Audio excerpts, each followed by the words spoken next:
everyone, this is GT Time. I am Kyle Bossman, your moderator, and joining us as always is our uniquely talented and knowledgeable panel, including Brandon Jones. Hello. Daniel Bloodworth. Hello. And Elise Willems. Hey. Elise, you are sitting in our guest seat this week. Thanks for having me. What is the blue thing? Let's just get this out of the way. What do you have wrapped I around was just your at the hands? doctor, Your so I arm. had blood taken. How much? Undisclosed amount. I look away Is when it it the level happens. where like you need cookies? Like is it at that point where they're like you No. should eat cookies? That's any time for me. Yeah. Just have a bed ready. a I'm smart not gonna man. make it. Yeah. Just have a bed and cookies have a ready bed when you ready. see Bloodworth. If you get a paper cut, he's done for the day. Yeah. No. Blood, what is your shirt? My shirt. This is probably one of the most obnoxious shirts I've ever worn, but I had to do it to. Oh, it is. I had to do it because you were freaking late on your scripts, and I'm up at like some 11 o'clock midnight last night going through your stuff, and I pulled this shirt out of the bag. I'm like, this is really obnoxious. You're I'm right. wearing this on GT Time. So, Blood, I hate this shirt, and I'll describe it to anyone who's just listening. It has a Witcher 3 enemy, and in big bold words, I got my hands on the Witcher 3 Wild Hunt. So you can find out more about that on Monday. It's like one of those like I survived Jurassic Park the Ride shirts. Have you noticed this is a No. trend in like game publisher t-shirts and developer t-shirts where it's like, it's not just the logo for the game, it's that you had an experience, like the PlayStation experience. I was at the PlayStation experience because I tried to Exclusive give pride. What's wrong with that? I tried to give you that t-shirt, but you weren't at the PlayStation experience. Wouldn't have it. And you wouldn't have it. This in particular, to me, says you should be jealous of me. Of course. As does any piece of clothing you could wear in any MMO, you know? If you like rank up and get your cool armor, it's like, Not necessarily, no, but you shouldn't be proud of Blood. Blood got his hands on The Witcher 3. Because Blood our- made that happen for himself. Like he's going That to was the bank Blood's in goal this in life, shirt. was to get access to Witcher 3. He did it. He was there. He wore that shirt. Granted, he himself said it was a stupid shirt. It's probably the last time no, we'll it's see him fair. in it ever. It's fair. I annoyed him. I'm he not saying annoys me it's back. not a stupid shirt. It's a I'm just stupid amused. shirt. I'm amused at how upset it makes you. I hate that. I hate that they would produce that shirt. I hate that there would be anyone who wears it unironically. Right. There are people who went to that event who are wearing that shirt today, proud to wear that shirt. I think most of them are probably just going to give it away to somebody on Twitter. Yeah. Oh, I can't believe it. And then people who didn't get their hands on Witcher 3 are going to be wearing the shirt that says, I got my hands on Witcher 3. It'd be great if he like wore that the whole time he's reviewing it. Like doesn't shower, doesn't sleep, same shirt. Like I got my hands on you. Brandon, you have some explaining to do. I do have some small. It sounds like I did something. I didn't do anything. Well, you're the mouthpiece. You have to. So, as the editor-in-chief of GameTrailers.com, it is my duty to tell you something that everybody probably already knows. We lost some people this week. One I want to talk about specifically, but we also lost 3 other people. James Kohler, Kelly Campbell, and Max Song. Max Song you've seen on camera. James Kohler and Kelly Campbell you haven't. And they have been on an administrative side part of GameTrailers for like a decade. I'm just making like a rough estimation. Yeah. Really long time. Before my time. Yeah, we're all still kind of, I'm getting the feels right now. We're all still kind of reeling from it. Most specifically, we lost the man who used to sit in that chair, Mr. Michael Damiani. We are currently negotiating this right now, but he is going to stick around to keep producing stuff for a while, but he's not going to be here forever. And so he's going to be transitioning out. And that sucks. That's really all you can say on it, because none of us in this room were really a part of that decision. So, Sure, I have a follow-up question. Yes. Is GameTrailers dying? He's taking a coffee pause. GameTrailers is always in a transition phase. I mean, like it's GameTrailers is not what it was when we started it. It's not what we was in 2005 when we started creating content. It's not what it was when Shane Satterfield came on and created an editorial team, which I never even thought we needed. Of like, oh right, yeah, other people write. We had like editors writing their own stuff, like guys that like had were not writing majors. They were just like, oh, games are cool. Mad reviews. Like, what are we thinking? So it's always been in a transitional phase, and that's what's cool about GameTrailers, game media. That's what's cool about video games in general. Like, I think, we're going to look back 10 years from now at like how popular video games weren't now and just like laugh about it. So it's like, we just have to weather the storm and keep going. We're all still here, like there's still lots of people that are making content. So, but Damiani, God, who doesn't love, what's there not to love about Damiani? A man who just is just mean to everybody all the time. But like, we all love him so much. But I mean, specifically, Pop Fiction, just genius. Such an amazing show. So I'm almost assured he's going to land on his feet somewhere. So will not be the last year hearing of Mike Damiani, but that happened. That's the game trailers So news. got to get that out of the way. But he had already moved on to greener podcasts earlier by leaving GT Time. So at least we're prepped on that. You know, it was kind of that lessens the blow a little bit for fans specifically of GT Time. I gotta say that was hard for me. You got to think about that. Like there are people like never seen Timeline, never watched an episode of Pop Fiction, I guess, and just know him from GT Time. That There's are like, oh, you like that podcast. there's You nobody think? who just, no way. Yeah, everybody knows. I think so. Because I think a lot of people don't know that Damiani did those things. Everybody knows. Yeah, I don't know. I think Damiani did a lot of things. Damiani was one of our best reviewers. Yeah. There I said it. yeah. And we've lost reviewers in the past, so we just got to keep reassessing what we can do and keep doing stuff. The content won't stop. The content won't. The Don't flow stop won't calling stop. it content. That's where you get me, is when you call that content. We strictly make videos and nothing else. Right. The videos won't stop, you could have easily said. Okay. Videos won't stop. There you go. Because it's like, we're not making content. We simply make videos. There's content in those videos. Elise, how did you start at Game Trailers? Well, so I originally came to GameTrailers when Jeremy Hoffman, producer, took a chance on an unknown kid and hired her as a PA on GameTrailers TV with Jeff Keighley. And you were a PA at the time, too. In the PA hierarchy, it was like Kyle and then me. And I learned a lot from Kyle, learned a lot from like Jeremy and Megan Rue and Rohan Rebus, everybody that worked on GTTV. And How'd you get the interview? Because at the time you lived in Canada. no, I lived here.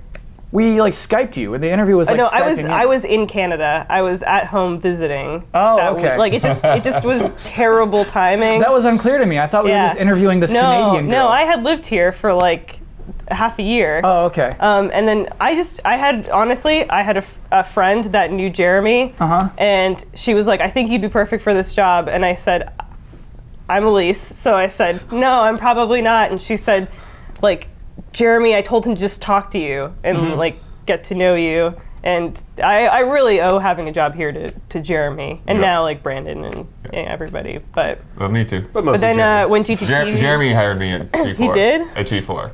He hired and then me too. And then we both got hired at GT about the same time.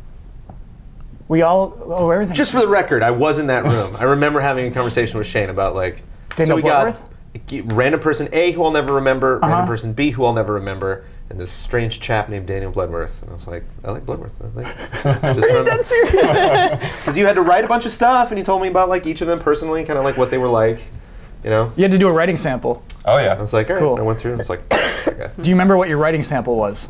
It was Def Jam Icon, something like that. Is that because of your Snoop Dogg interview? This is expertise? No, this predates is way Snoop before Dogg? that. This is when him I was applying being to be interviewed. able to That's a good Snoop Dogg. pick, actually. But yeah, Yeah. so Jeremy and Billy Berghammer were my references to Shane, and then I sat down with Shane, and then he gave me a tour of the offices, and he was like, okay, here's a game that you haven't played before. You have half an hour to write as much as you can about it. Whoa. And like a preview Nice. style or a review style? Preview. Wow. But he said, well, at least Rich told me that apparently out of those people, I was the only one that had anything critical to say about this apparently awful game. So way back when, the critical eye of Daniel Bloodworth Assault. won him the job. At least I remember the interview. I remember they said, "What are you playing right now?" And you said, What was I "Skyward playing? Sword." Oh, was I? Yeah. Nice. Trying to get through it. Trying And I to get think you were through being the dribble. No, at the time you were being nice about it. You were being very supportive of Skyward Sword. For a second there, I just imagine she's actually playing Skyward Sword in the interview. Yeah. And they're like trying to get her attention. It's like, what are you playing right now? It's like, what? Up in Canada. Oh, sorry, Skyward Sword. Because after we shut it off and we had a little discussion afterward. Rohan was in the room too. I think it was me and Jeremy and Rohan and Megan. Yeah. And Bobby popped in. yeah, and I was like, she likes Zelda. She's my favorite pick of the candidates. And then it turns out you hate Skyward Sword. I'm sorry, Kyle, but I love all the good ones. We should have picked that other guy. Maybe. He turned out to be super. We won't go into that, but that other guy turned out to be awful. Don't get me started on that other guy. Okay, so Well, but I love game trailers. Yeah. yeah, great. There was somebody in the comments last week Yeah, said you should do a segment where each new person who fits in the guest seat. Talks about why they love game trailers. Yeah. And so there it is. That's why you asked for it. You're the one who started this conference. So let's talk about Wait, corrections. really? That's what What? I filled in the gap there. That's what That's what they say? No, you were doing like a They bit. talk about, okay. They wanted to know about history, how a person You had already trained set game that up. trailers. Okay, I didn't deprive the users of information of any kind. No, you did not. Wait till I'm the you get slow Ben one. Moore's. Oh my god. Start corrections music. A PC can record gameplay. Yeah, they got me on that. Apparently they've added it into the newer cards since I bought my last card. Yeah. Which I am planning to upgrade. So that is not a console exclusive feature anymore. Oh, cool. Goro had been announced previously as a pre-order exclusive. I'm sure I said that in the show. Okay, well that's a clarification then. Now it's Oh, whoops, clarified. that's a let's go to the trailers clarification too. Okay, now it's solid. Nintendo might have the capability to automatically cross-buy, and I shouldn't have made that assumption. They might be able to do it. They're not in this instance, but they might be able to. GameStop does want your chargers. If you're trading in a 3DS, you're going to have that charger with it. That's bullcrap. Yeah. Whole other conversation, I guess. Behemoth is the first entry if you type Goliath into thesaurus.com. You're still screwing that up. What? You're talking, if you're using them as adjectives, Hey, man. you're talking about names. This is not, oh, this is a behemoth monster. No, it's Yeah, it is. Goliath. No, I'm using. Hey, It's I'm a going with proper thesaurus. noun. I gotta It's go a with name. thesaurus. Goliath is a 9'6" human being. I'm gonna and have to end the behemoth corrections is this music. huge I'm gonna have to use animal that nobody and actually corrections knows music. what it is. Insane. It's also a roller coaster at Canada's Wonderland. What is Canada's Wonder? Before we get into news, Oh gosh. No, you don't need to know. no, what is Canada's Nobody cares. Wonderland? What is You that? can just, It's you kind can of like imagine. it's like the Six Flags. It used to be Paramount Canada's Wonderland, but then they lost the license with Paramount. So like all the rides that were like the Italian Job ride had to change to Italian really Job forward- ride? Oh my yeah, God. you were in like Mini Cooper cars. It was awesome. there was a Top Gun ride. So hold on, what did they change the Mini Cooper ride to? It's like movie ride or something, and then the Top Gun ride got changed to like Skyflyer or something. Man. I'm sorry, the Italian Wow. Job, the ride that was formerly Italian Job is now called Movie Ride? I don't remember. I don't know the specific. It's something to do with like movies or I don't know. Wow. Man, I remember doing the Tomb Raider retrospective and Yeah. like finding out stuff about like Tomb Raider roller coasters that got shut down and stuff. Like What? it's crazy. It's crazy to think of like I mean, growing up in Southern California, we have amazing theme parks here, so it's just crazy. I remember like hitting that point when I was like 10 or something. I'm like, wait, there are theme parks in other parts of the world? Yeah. You know, it's like what? People in Illinois are just going on roller coasters? Nobody told me about this. But yeah, just crazy to think of rides that come and go that like you'll never go on that ride. The Movie Ride. The Italian Job ride. Bummer. Yeah, isn't that crazy? I'd love to ride a Top Gun ride. So are you in jets in the Top Gun ride? No. It's kind of just Why like would you be? like this. A strapped-in roller coaster. You're sort of suspended on your stomach almost. Oh, okay. So you're the jet. You are the jet. Let's talk about video game news. Yep. Yeah, let's do it. Okay, let's do it.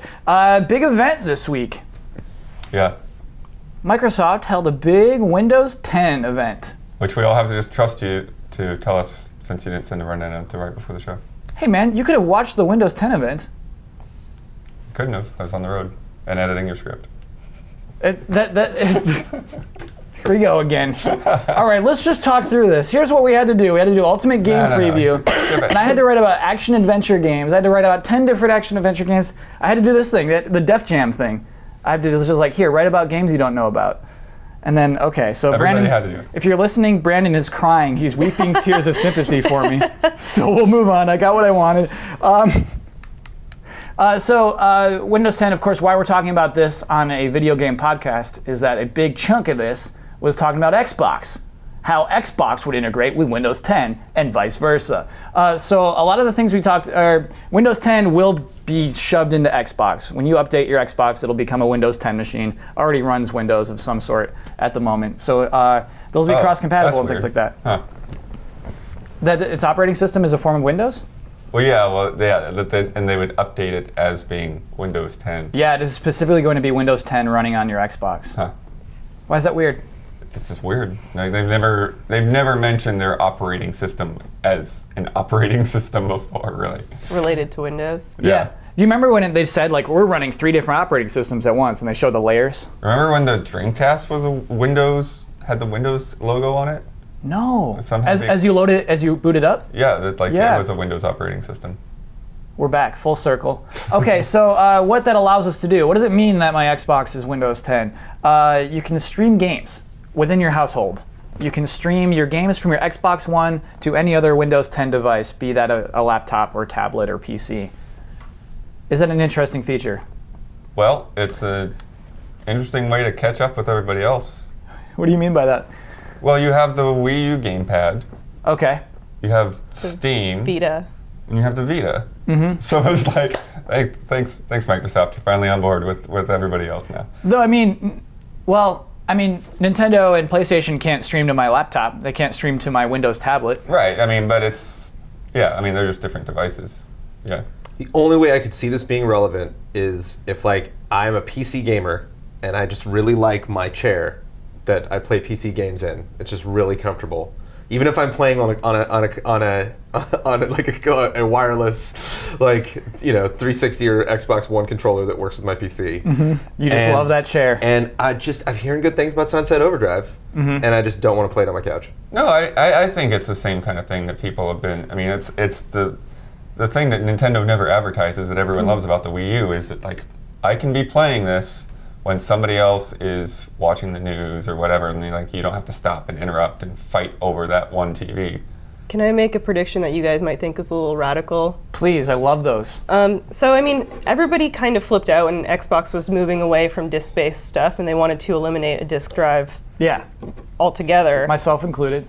Personally, I think that engaging with tablet PC, pushing that PC aspect, is Microsoft's way of maybe 8 years from now. There is no Xbox console. There's a client like Steam that is the Xbox client, and you will just be streaming your games from this client. You can download the Xbox client app then, and you don't necessarily, people could make an Xbox One box like they would a Steam machine, but I think that this maybe is Microsoft's way of we're going to integrate everything.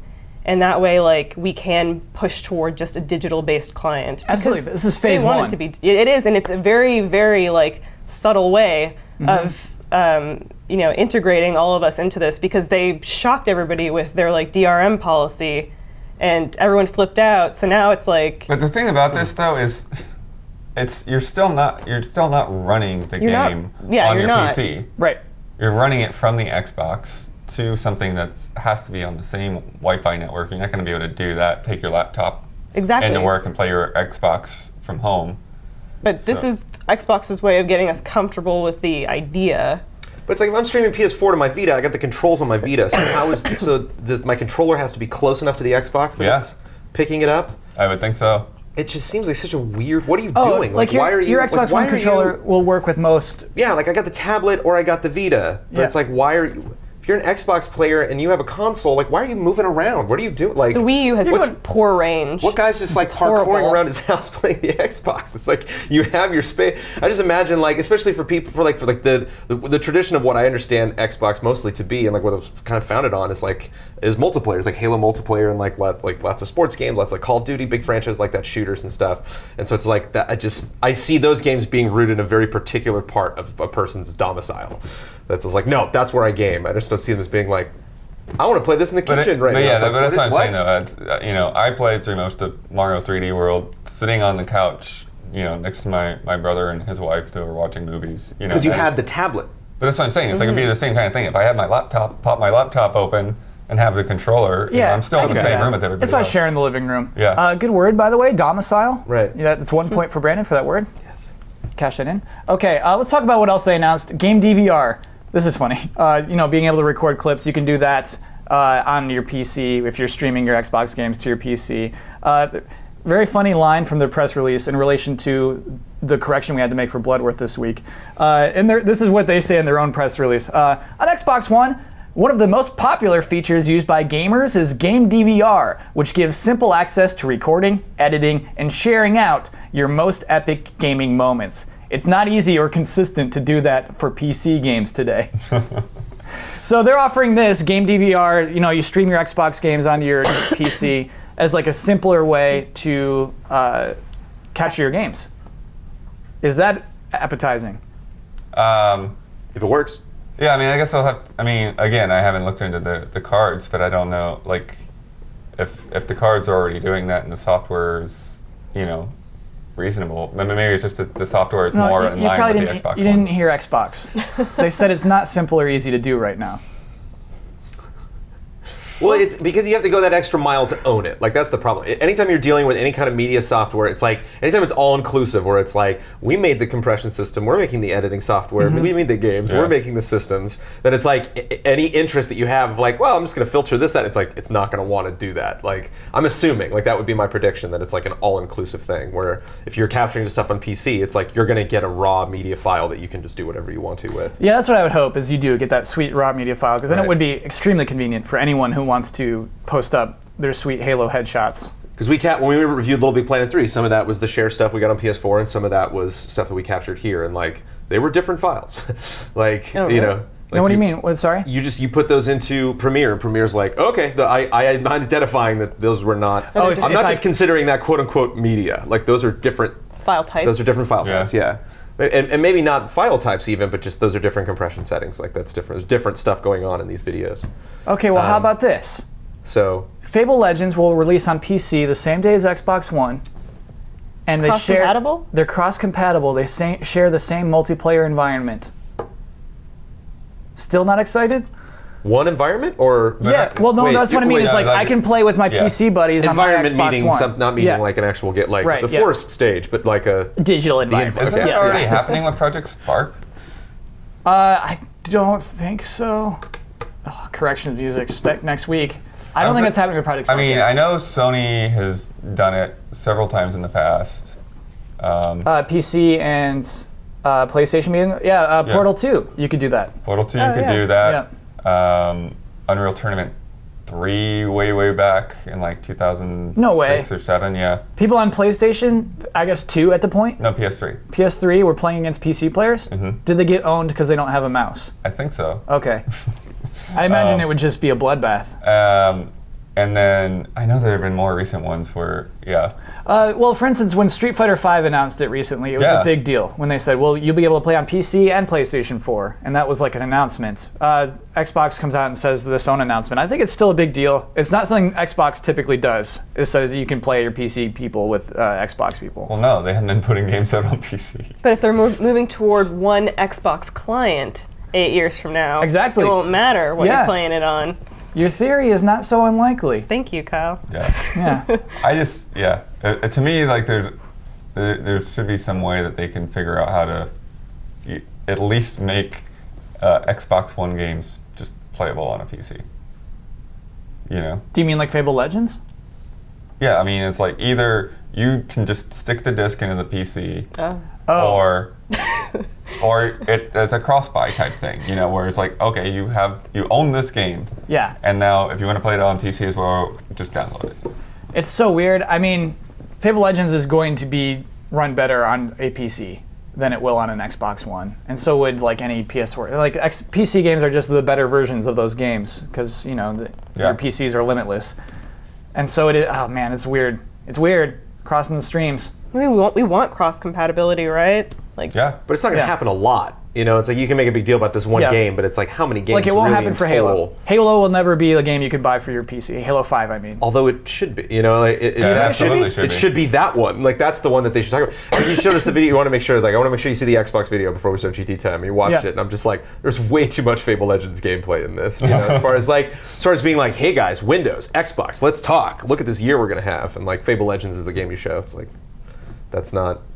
You can show Fable Legends, but don't just show Fable Legends. Like don't talk about the tech and then ramp the music up when it's like just then like cinemas from the game. It's like I've seen that. As you were talking about the Halo, like the same thing with Unreal Tournament. Like, you wouldn't want to have those like for an FPS. Like you wouldn't want to have those groups it's too risky. Together. Those analog sticks too slow. Yeah. Can I ask you guys a question whether you believe this statement is true or false? We will never see cross-compatibility among consoles, PlayStation, Xbox. Yeah, I don't think they would allow it. I think I've talked to publishers actually. They're like, yeah, this works, but we can't do it. Yeah, I think they hate each other too much still. I think PlayStation and Xbox, like they don't want to be cross-compatible. I mean, never saying never. Like I'm hoping to live for like what 40, 50 more years maybe. That'd be fine. Yeah. And I mean, in that, who knows? In that time, that's about as old as the industry is. So it's like in another, industry point two. But there Yeah. have been talks since, oh my gosh, since the 16-bit days of convergence and everything will just be one box one day, and that never happens. No. Sega and Nintendo, never say never. Only a Sith deals in absolutes. So the most exciting thing to come out of this event to me, we can talk about HoloLens, but the most exciting thing to me, Phil Spencer walked out wearing a Battletoads shirt. That's the most exciting thing. That is the most all this rumor of it's going to be a big year for Rare, and all we get out of it is Phil Spencer wearing a Battletoads shirt. I think it's a big indicator there's a Battletoads game. So Didn't he say something that like it's not? It doesn't matter. He made a statement. I didn't read it. He was yet. wearing the shirt with a Battletoads logo on it. Humor me for one moment. What would a Battletoads game be like today? Like, how do you make a Battletoads game today? Donkey Kong Country Returns. You make it 2D? Make it, yeah. You make it look, great, but then you do a lot of the back. What was the other? There's some game where you could do that too. Little Big Planet, where you can make huge jumps to the back now, not just like hopping up onto a ledge, but like. You're right. The old Battletoads game is kind of like that. Like it is a 2D game, but you could, So if they're on the bikes, like it's mostly going left to right, but like it does jump into the back every now and then and make it brutally difficult. And at least, what's your Battletoads game? They could try to go like full TMNT, where they it's like Battletoads, or they could try to do like the recent like Turtles arcade game. They could just be like do like a small digital release. Yeah, but that like one stunk fans. big time. Yeah. Oh, it did? I haven't played it yet. Yeah. The remake of Turtles in Time, that was just a stinky little tuna sandwich. Wait, hold on. What was your first idea? You said TMNT, it would be like Battletoads. I'm talking like Michael Bay's like Ninja Turtles. Like they're realistic looking. Not even realistic looking, but they just go. They're cool Battletoads. They're like awesome Battletoads. They're don't say that they're not. That they are cool already. They are cool already. But I mean cool. Like Battletoads for the 21st century. What does that mean to you? What do you want? How do you want Zits to change? I don't want them to change at all. I don't want them to change at all. This isn't about what I want. No, you're game director. Yeah, you're game director. What is the call you're making? The call I would be making would be to make a good Turtles in Time-esque Battletoads. Okay. Not like shitty remake Turtles in Time Battletoads. Bled, what is your Battletoads? I'm not sure if I feel like side scrolling would still probably make the most sense in some way, but yeah, it'd be cool if they're like kind of like if they kept that art style in a way, like if they kept it looking, like a 2D game, but maybe not necessarily actually being 2D, but like had a good like self-shading animated look to it. My Battletoads is like Uncharted. What? Yes, it is so serious. You are just a huge freaking toad with huge muscles, who likes to battle, running really fast, jumping over ravines, crashing down, making things explode. You could do so much with Battletoads. Like, think of Uncharted just being a toad. You at home, think of the same thing, and think about how good that is. And there's no guns. Your arms are turning into things. They turn into anvils as you punch things. That's kind of cool. I was thinking as far as like isometric Battletoads. Like I could do a Gauntlet Battletoads. Oh, a Gauntlet Battletoads is a really good idea. Okay, so there you have it, Phil Spencer. That's what we think you should do. Please take that note, and we'll move on. So wait, should we talk about HoloLens? Is anyone interested in HoloLens? I saw tweeting about it, but I didn't actually see what it is. So it's basically it's a VR headset, but it's AR. You know what I mean? You have some translucency, so you see things within your world. Like, oh, there's a globe on my desk. I can spin this around. But the video they put out with it was definitely a concept video, more so than this works now. This is a product that's working right now. A lot of people fairly connected it to the Project Natal video of years past, where just none of those things came true. We have all these technologies. We have like motion, VR, and AR. They're all so cool, and there's so much potential. And we start a conversation where it's like, I mean, what are we excited about this? It's like, hell yeah, I'm excited about that. It's like that's what we've been talking about. It's an amazing technology, but it's such a no-brainer at the same time. It's like, how many movies have we seen where people are doing that? Like, how many things now even just have like the car where they're like in a car chase and they're like checking things on like the hood, but like none of these work. Motion, how many years? When did the Wii come out? how many years have we been 2006. waggling? Man, it's almost like a full decade of motion, and it's like, it's okay, you know? But the potential, mind-blowing, you know, like when it actually works, when it actually, like, even in the Zelda demo, they were like, if you see, I can move the gamepad to move the camera, like ridiculous lag. Just like, oh my god, no, I wouldn't do that. I would never move it that way unless it was like right on, you know, like ironically, like Time Crisis was. You know, like old like arcade games that like had tracking were just perfect, you know, and like we need to get to that point before you actually want to buy it and invest in it. But like potential will be cool forever. And I guess like decades from now, we'll actually finally get a good motion game. Well, since you're a trailer guy, do you think it makes sense to put out a concept trailer for a technology? Totally. You think that was a good call to do like the HoloLens and like show a guy walking around his like kitchen and like... Yes, because you'll remember it. If it was a fail, if everybody, like no one was talking about it and everybody was just like, whatever, but it's like, God, you ever remember that thing?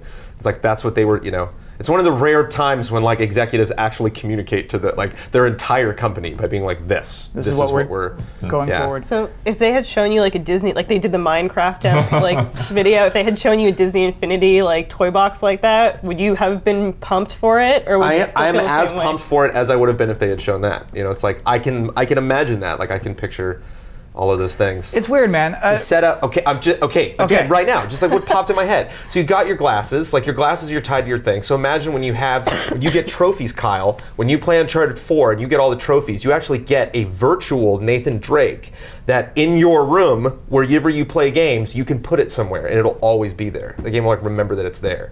So when you sit down and play PS4 and you put your PS4 goggles on or whatever, or your Valve goggles or whatever, like your environment changes to like when you play World of Warcraft, like you're actually in like an orc stronghold with all of these things decorating your room. It's like, what is it, 2040, I guess? But it'll be amazing when it happens. You kind of hit on why I'm not interested in this. I think AR is the wrong thing to invest in the age of VR. Like, when I want to put on goggles, I don't want to just like play Minecraft on my coffee table. I want to be in the freaking Minecraft world. But you're not. And that's the biggest problem for me is like, that's fantastic. I love that. Like, I can watch scary movies and my wife can't. Like, there's a fundamental difference about her being like, I cannot disassociate that illusion. Like, I see this stuff and for like 2 seconds, I literally think that's happening and I fear for my life and it's not a good feeling. It's like, I'm always like, whatever, I don't care. So when I play that stuff, my brain's like, no.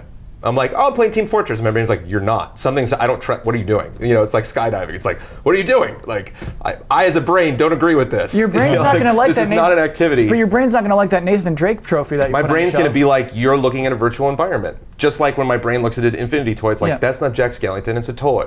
It's a virtual thing. Whereas like when you do it VR, it's not the same. VR is like, no, you're in this villa in Italy. It's like, I'm not. I'm staring at pixels. Like, I can't, you know. And that is, I'm still not sure we'll see that in our lifetime. Like actual, you know, like, Submersive. Did you know that whole show that just came out on Fox or Comedy Central is entirely CG? It's like, what? You know, like, no way you could do that now. No way you'll do that in 10 years.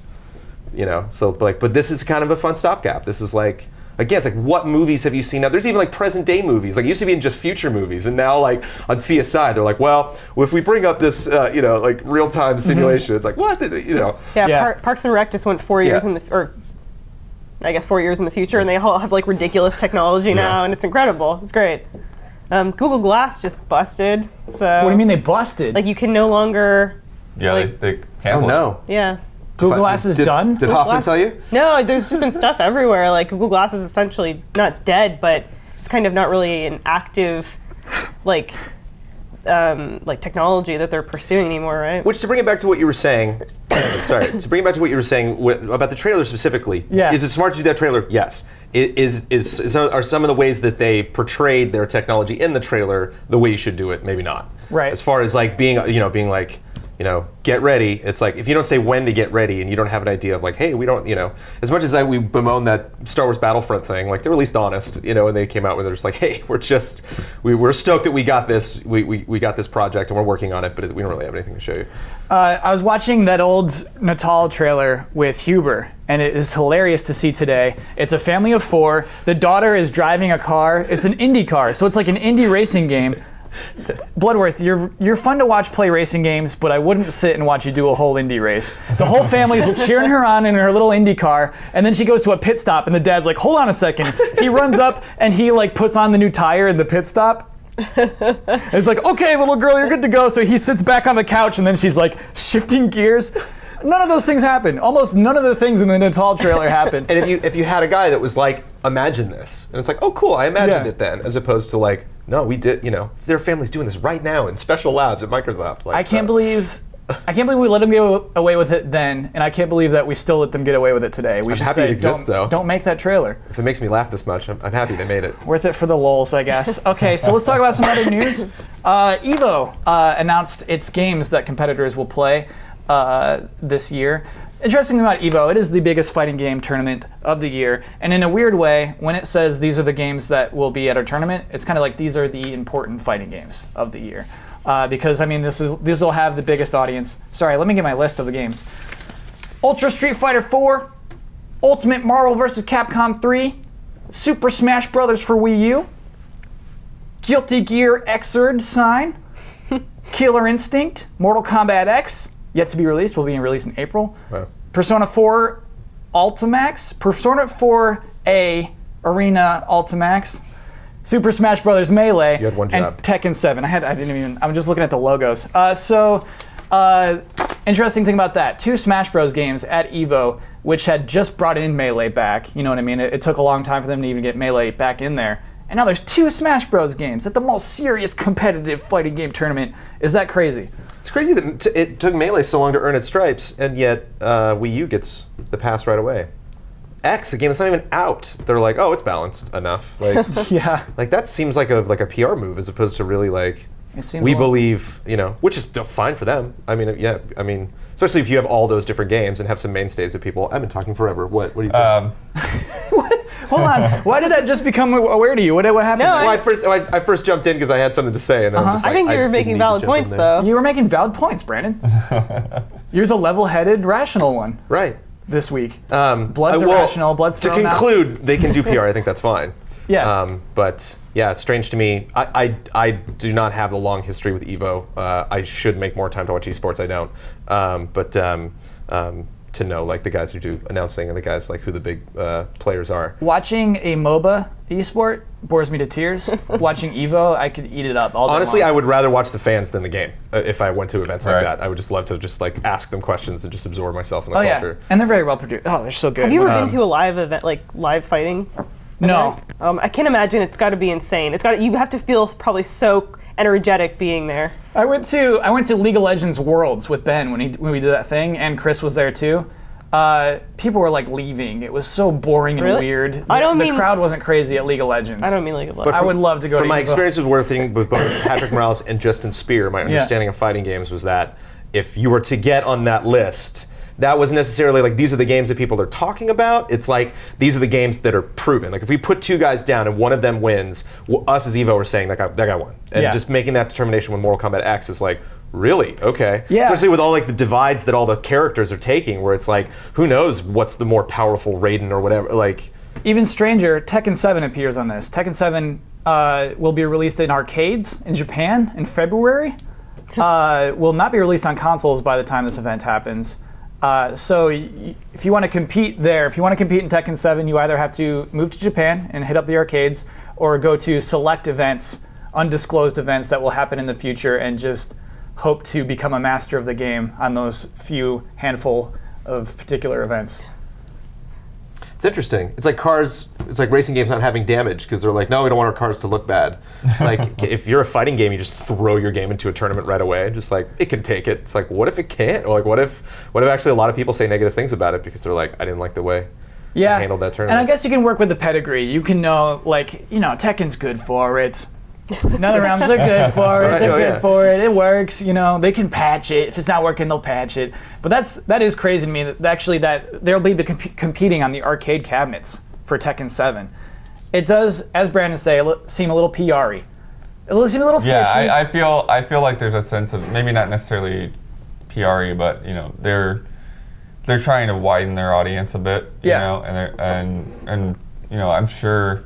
As big as this is in the minds of the community, like it's not actually all that big, and so like they're probably trying to grow and become more profitable and like make this, the kind of an event that it deserves to be. So you'll still maybe have like, you know, those top tier games where people, you know, are like really dialed in and Street Fighter. yeah, and like it's like it's entirely about skill. But yeah, like you look at Smash Brothers and it's like, yeah, you can do the entirely about skill thing too, but it's not always as interesting as having all the craziness going on. So I don't know. I think it's and then Mortal Kombat is, you know, like you said, we'll have to see. But I think it's, you know, to get more people in there, and like there's a lot of Mortal Kombat fans, there's a ton of Smash Brothers fans, and having the new one in there already, you know, I think they know that, like, yeah, there are people that want to see the new game, but there are people that are, you know, hardcore Melee players that have been playing Melee forever. And I mean, they do better numbers. Like they could put in BlazBlue, and BlazBlue would get some fiercely competitive players, but both of those Smash Brothers games will do better than BlazBlue will. Right. Like the Wii U version is going to get more views, but the Melee version is going to be talked about more. Or people are going to be more anticipating who's going to win that Melee tournament as opposed to Wii U. It's kind of I feel like Melee has more cred. Melee has more cred. Wii U is like it's the fresh meat. It's like, oh, who's actually going to be the greatest character? Yeah. There's no Fox yet for that. We're all playing it on the same controller anyway, so Right. they're not going to be playing that. What if they're not? The guy who won, what I guess was last year. Oh yeah. He won at EVO at Ultimate Street Fighter 4. Gamepad? He won with a PlayStation 1 controller Whoa. as Rose. That was cool. So who knows? Luffy, was that his name?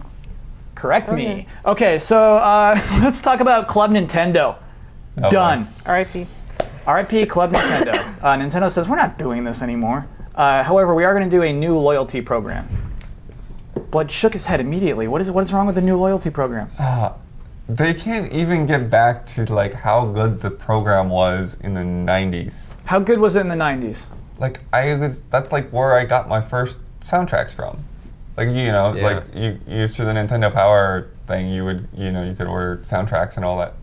And they've never, I think very rarely have they had a soundtrack available on Club Nintendo. And then it's like snatched up. Well, and in Japan it's constant. Like they're putting out like special releases, like all these, like they had this whole series of compilations where they had like the Peach healing music and the Bowser like crazy metal music. Yeah, I've got these albums. I'm gonna let you listen to them. I would love to listen to But it's like a Peach compilation, healing so it's like, so they've got like all of these different Nintendo franchises mixed in, and like they had like songs from the F-Zero X disc drive expansion. Cool. On the Bowser album, you know, and then stuff all the way back to the NES. So do you think that's because there are too many of us in these United States? Is it just like a logistical issue of just like, no, there are too many Nintendo fans in this country? I don't know. I don't know what the issue is. I feel like there's some lawyer out there that's worried about some kind of licensing with music and doesn't want to deal with it. And We're so, a no, little we're not going to do uncomfortable that. with the phrase healing music. No, I don't think of that, but I'm just like going through the process of copywriting. Do you know the numbers if there I don't were know. like more Nintendo Club North America subscribers in Japan? No one will ever know those numbers. No, I feel They're like very secretive about them. I feel like the Japanese fans are just they're more like fervent and they want that stuff so much more than maybe the North American audience does. I don't know. The one reason I would doubt that is Amiibo sales. Are Amiibo sales higher in North America? Yeah, because we're a little weird about stuff like that. I feel like U.S. is just as fervent. We got so many weirdos. Yeah, but I mean, look at the weirdo stuff. There's a Sorry, game. I gotta stop. If you love Amiibo, you are a weirdo, but I say that lovingly. Weirdo I don't say as an insult. I'm a weirdo myself. Please don't. Also, there's no S for Amiibo weirdos. It's just Amiibo weirdo. It covers multiple. Okay, Weirdos, they're just weirdo. I'm sorry for interrupting. Is the plural of Amiibo just Amiibo? Yeah. Oh, okay. I've seen it. That's one of those things we can laugh about. Oh. It's like Ubisoft. Yeah. It's just wrong. But Ubisoft, yeah. Yeah. I have no, 18 Ubisoft's Amiibo. the wrong way. Yeah. Yeah. Everybody says Ubisoft. Yeah. But I don't say it that way. But yeah, like I mean, just look at the stuff that they've had. Like they've got weird little novelty versions of Game & Watches. They've got paper fans. I've got like a hand towel in my bathroom that's a Mario hand towel. It like a lot of it is just it's weird, like random stuff, and like the things that I would be maybe more interested in, like a figurine or like a soundtrack. It's like, Nintendo's like just not even making them out. It'll never happen now. I do want to talk about like maybe hypothesizing what it might be. I got a tweet from @Jakes_WK wondering if it might be something closer to PlayStation Plus. Do you think Nintendo could do a PlayStation Plus? I think that they've kind of laid the groundwork for that already, haven't they? With the whole you buy one game and then the next game is cheaper thing that they've been talking about. They talked about that a year ago. Yeah. And they did that sort of with the Mario Kart DLC, where like if you buy both, then it's cheaper, and then you get the bonus characters. So do you think this will be launching that? It'll be launching their loyalty program, Probably. where the more games you buy, the cheaper games will become. Which isn't necessarily how PlayStation Plus works. PlayStation Plus is you give them $50 and then you get cheap things all year long. Which I would love that from Nintendo. Like if I pay them a $50 subscription and then like 1 month they just give me Donkey Kong Country Returns, like, yeah, I'll do that. It'd be so good. It'd be so good. I think it would be very successful for them. Yeah. Sell a lot of hard drives. I did it actually. I hooked up a hard drive to my Wii. I'm one of those people. I did it, and I never looked back. It's so I have to do it. Yeah. I mean, I bought 2 games and I'm done. Yeah. I just like wedged Tropical Freeze in there. It's like, get in there. Mm-hmm. It was Bayonetta 2, crushed it. Just like, you need to buy a hard drive. And I'm like, fine, I'm gonna do it. Isn't that stupid? I should be buying discs. I'm just going right into Microsoft's future, playing right into their plan. So yeah, but like, what could it? So this weird plan: buy more games, games will become cheaper. Like, how do you communicate that? How do you even like make that work? I don't know if Nintendo will be able to communicate that effectively to people that they actually like are excited about it and want to do it. They'll just feel like Nintendo's trying to get them to buy more games, and the payoff maybe isn't that much. Right.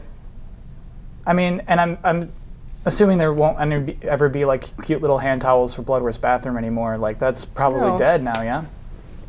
No, I think there's some of that stuff will still. I mean, they still have the Nintendo store where they have, I'm sure, a lot of crazy stuff that we don't even know about unless you do a little tour. There needs to be a monthly Nintendo loot crate. Do you mean the one in New York City? Nintendo. Yeah. Yeah, they should do that. Yeah.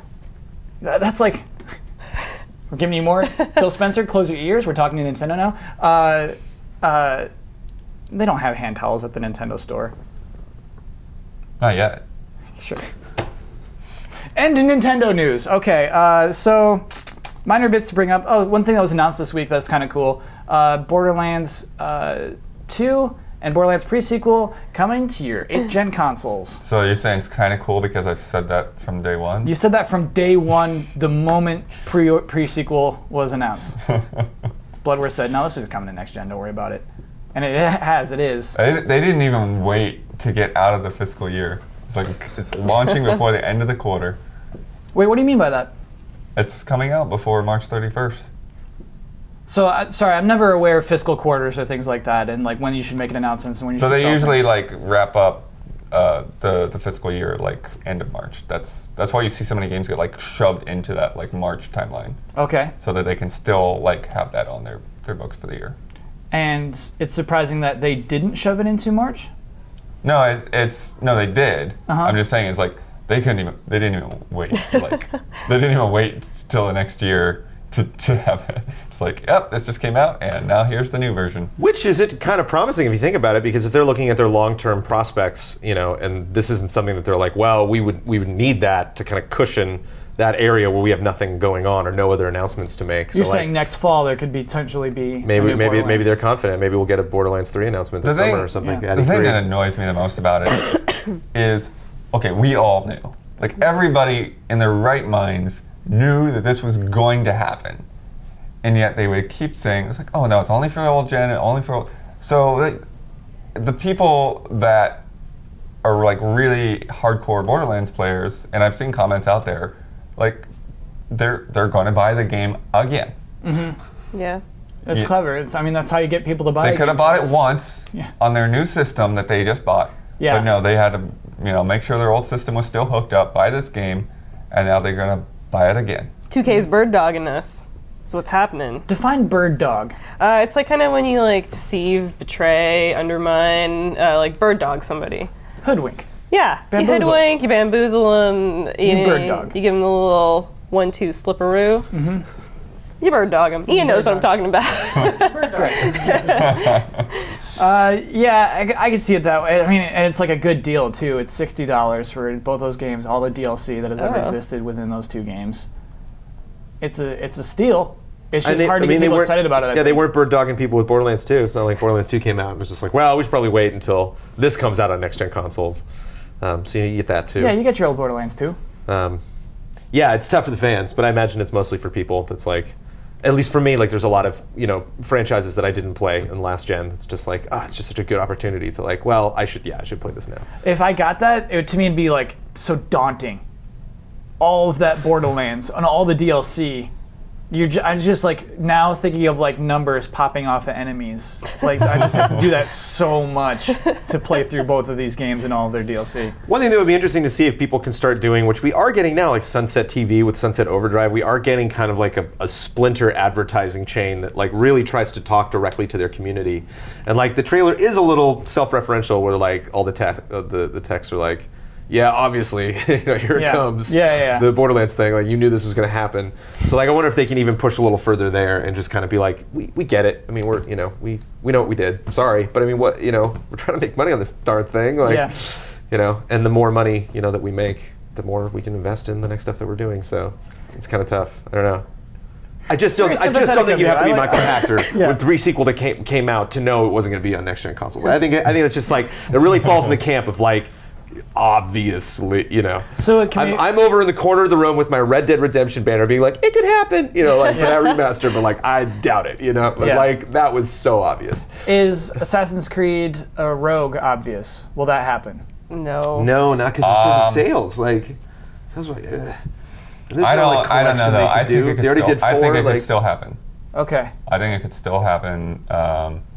It might not be given a lot of fanfare. It might be kind of slipped out there. But I think the fact that they put Liberation on consoles says that.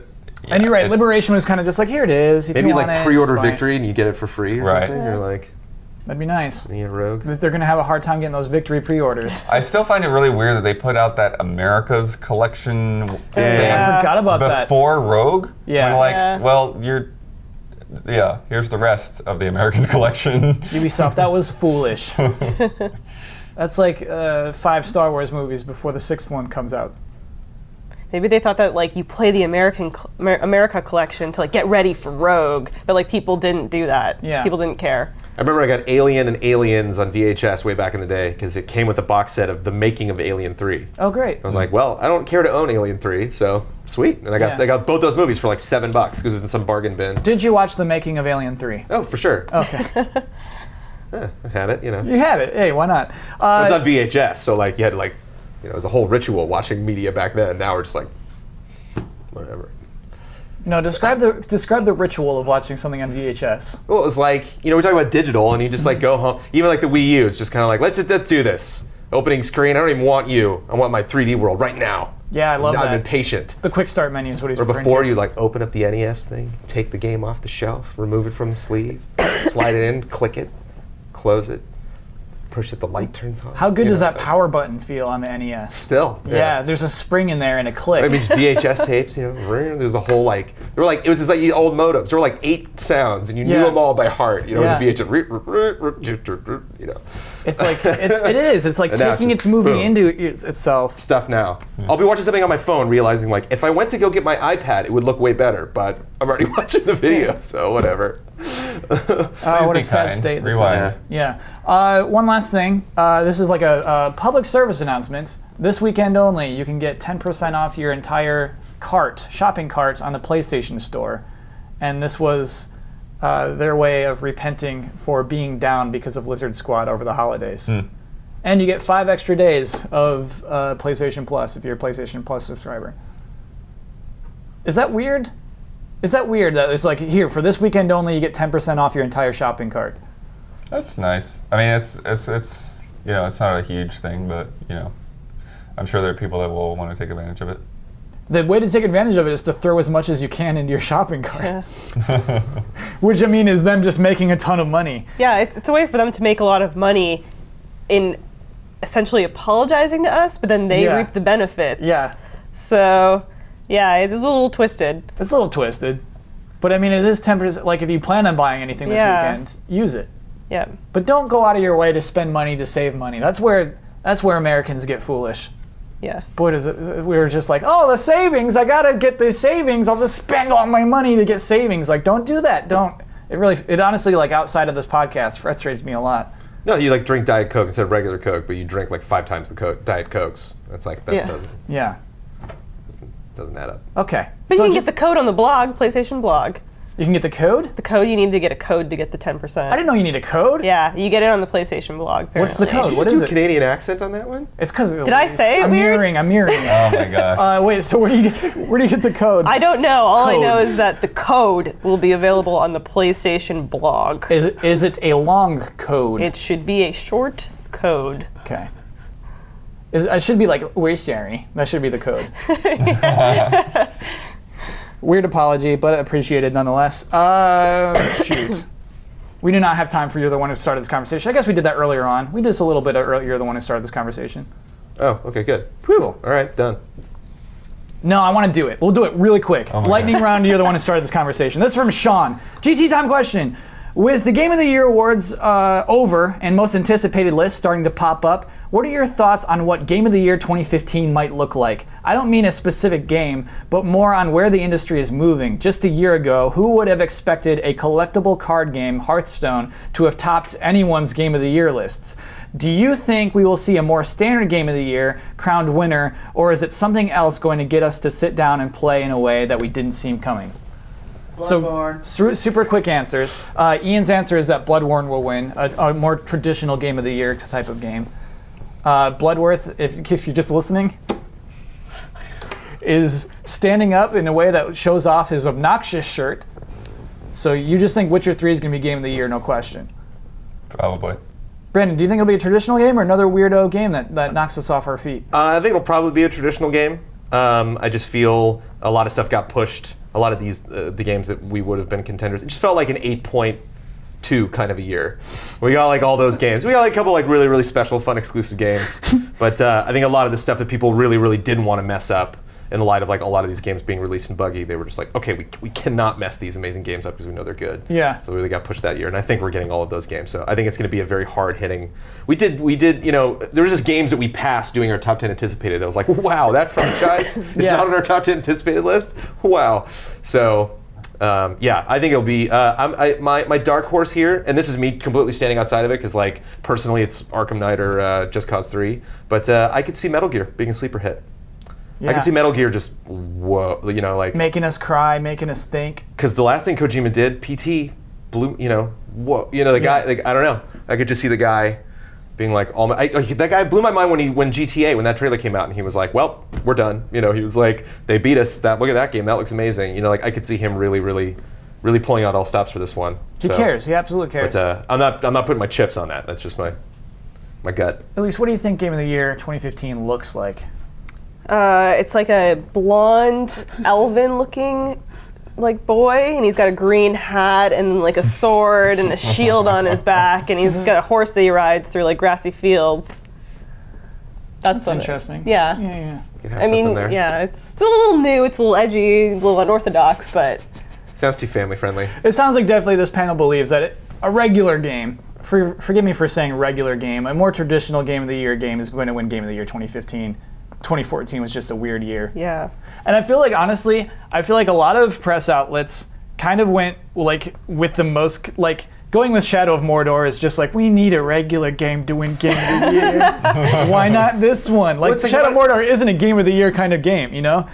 It just felt like no matter what game you had to pick, everybody had to be like, okay, I know this game has issues, but here's where we're going. Yeah. Like, here's why our particular outlet leaned towards this game. Mm-hmm. Just forget all the stuff that's like wrong with it. And then I think there's like a lot of games that came out last year, like you could totally justify. It's like Dragon Age, of course, Dragon Age. You know, like Shadow of Mordor, like yeah, that doesn't like it wouldn't be my pick, but like I could write that. You know, if I was working for an outlet, somebody was like, write this Game of the Year, I'd be like, in seconds, I could totally do it.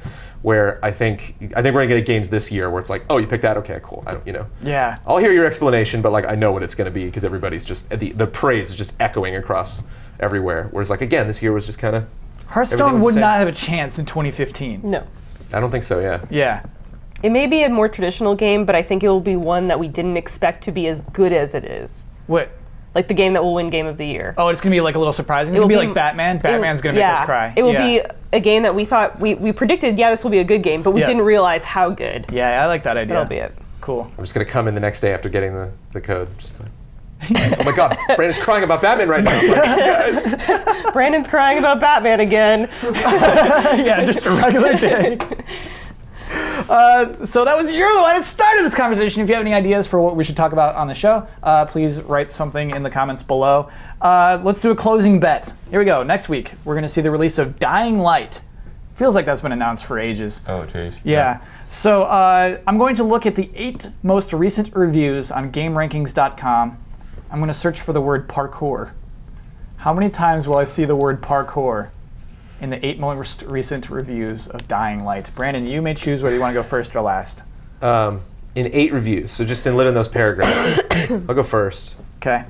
Out of 8. Out of 8 reviews, 8 most recent. 4. Okay. Because you can also say free running. Yeah. I made that decision the other day. I was writing about it, and I was like, oh, no, I'm free running because parkour. Yeah, good decision. We'll talk about it after the bets are locked in. I'll go 6. At least. Who's reviewing it for us? Are we included in this 8? Only for the 8 most recent. And I'm betting we won't be. Yeah. I'm going to say 7. Okay. Blood. I'll go low on this. I'll go 3. Okay. Let me lock those in. I just feel like it's one of those dumb, overused words. Just like, you're going to be parkouring over things. It's like, oh, come on. I remember that was one of those like way too late in life. I was in a conversation, and there was a script I got from Shane. I'm like, "What's parkour?" Yeah. He was like, "Really? Have you not no, seen I James really Bond? Had no idea. Did you not see that James Bond movie? It's No. all in this is the rage. Like, Yeah. Sorry. Yeah. It was like after that French action movie. Those guys. Yeah. One of them was recently into was one of Paul Walker's last movies. Was what he did. The guy from like the. Brick Mansion. Oh no, we broke the law. Brick Mansion? I don't know, Across the Brick buildings. Mansion? Yeah, that was like the new one, but Yeah. Don't know. yeah, didn't know. District something. You haven't heard of parkour? Yeah. Dude, you gotta see Casino Royale. Like the whole opening sequence is like, it's like James Bond is different, dude. Okay, so let's talk about last week's bet. We bet on how long the end credits of Resident Evil Remake HD would be. Way off. Actually, very short credits. Yeah. The credits are 2 minutes and 6 seconds long.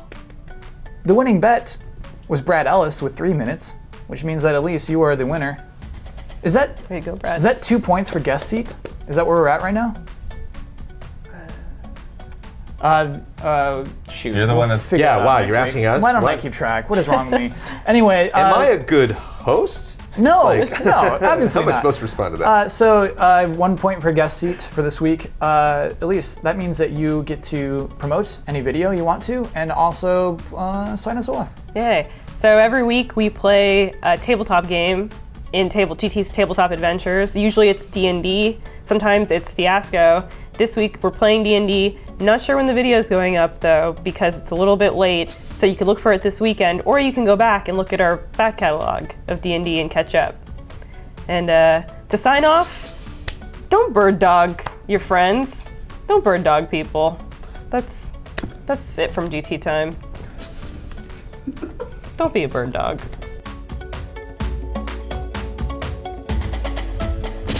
I love.